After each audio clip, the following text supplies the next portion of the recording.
I have Johnny Mundo, formerly known as Johnny Nitro, formerly known as John Morrison. The only person I've ever seen perform with bedazzled abs. Was that a particularly meticulous process, by the way? Yes. It was probably more meticulous than most people think. And remember, actually, when we were working on it, we were working out with Julie, who did some of the costumes backstage, and it took like an hour or maybe even a couple hours the first time because we were experimenting. Yeah. And I think Stephanie McMahon walked by like 4 times and was like, all right, guys. Wrap it up. Yeah, we need to finish this up. Julie's got other stuff to do. She can't be spending half a day every day working on Morrison's abs. That's hysterical. But you're former ECW World Champion, WWE World Tag Team Champion, WWE Intercontinental Champion, Lucha Underground Triple Crown Champion, and way more than that. Goes on and on and on. So incredibly decorated wrestler. But I read that before all of that, you started out studying geology at UC Davis. Why geology? Well, so I started studying geology, and I for some reason thought that being a geologist was going to be kind of like being Indiana Jones. Okay. And I switched majors my 3rd year, and I should have switched my first because I did all the hard stuff. I did the crystallography and structural geology, the physics and chemistry and calculus.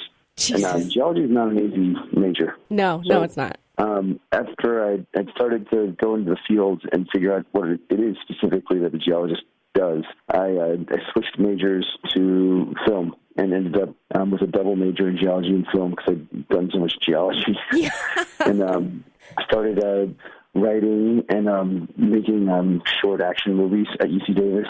Mm-hmm. And then my senior year, I did a feature, wrote, produced, directed, starred, and edited the feature called Point and Shoot my last year at Davis.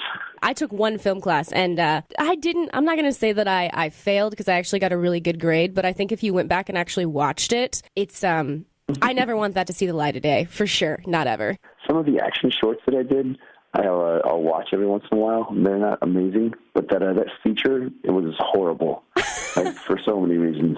I wish it was so bad that it's good, but it's unfortunately just so bad that it's just really bad. Yeah, no. I also kind of went the Indiana Jones route in college. I started out as an archaeology major and ended up changing also. Indiana Jones. Yeah, and ended up changing my 3rd year as well to PR. So different direction for sure. Well, when was the moment when you were like, all right, screw this, I'm going to pursue wrestling after geology and film? Well, I'd already started queuing up mentally for the idea that I wanted to do action movies, and I was thinking of course I'd love to do action movies like Jackie Chan, but coming from UC Davis, I didn't really see a clear path on how to just jump into action movies.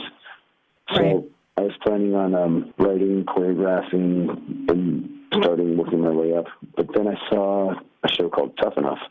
Yes. And I grew up on pro wrestling and action movies.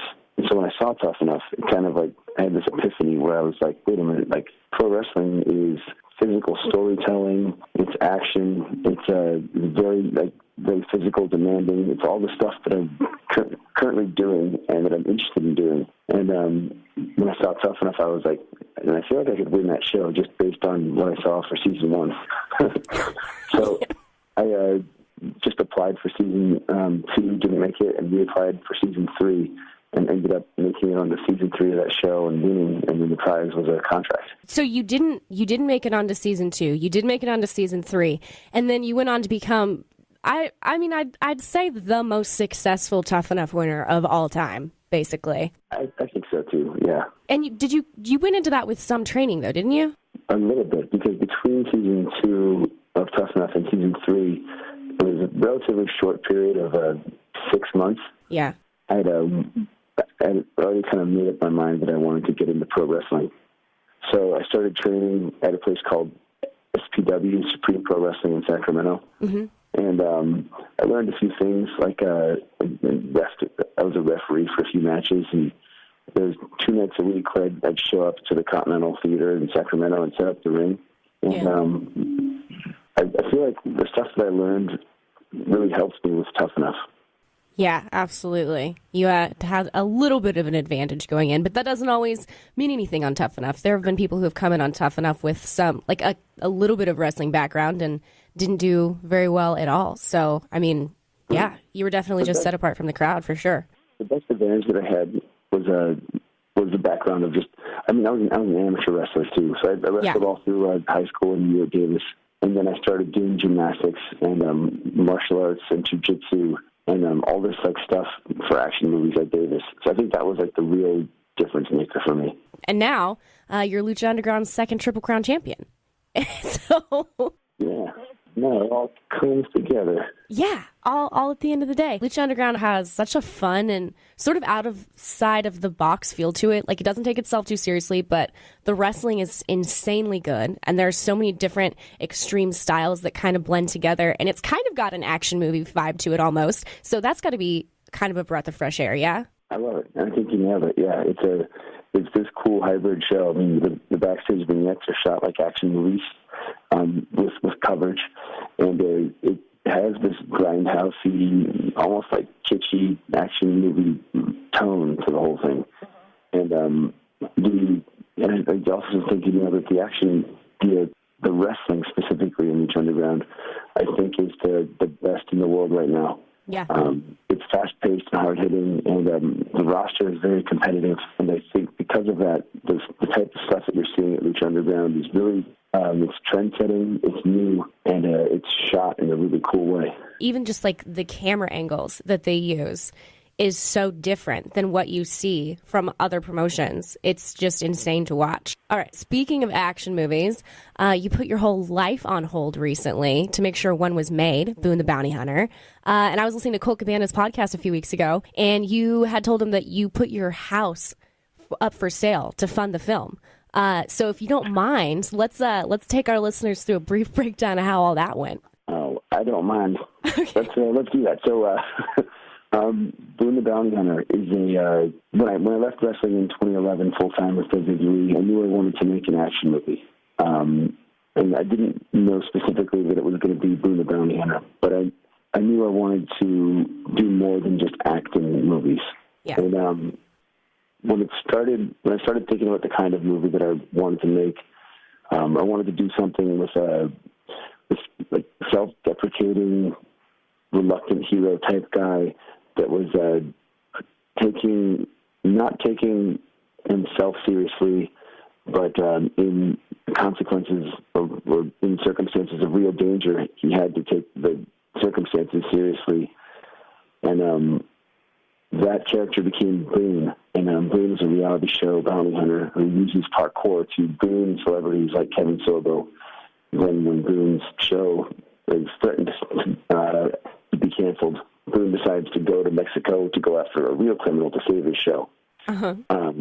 But the real heart of the movie really is that Boone is this guy, he's a childlike, reluctant hero who is trying to make it in the world, and he has to decide what's more important, his reality show and his fame and his alter ego, so to speak, for TV, or his true self and his friends. And that coupled with that character arc and story, coupled with the specific type of action that I wanted to do, is why I feel so proud of the movie, and I feel like when people see it, they respond to it so well. And that comes out on June 6th on DVD, right? Yes, it's out currently now on Amazon, iTunes, Vimeo, Vudu, Google Play, and a lot of different on-demand platforms. But yeah, DVD, June 6th, exclusively at Walmart.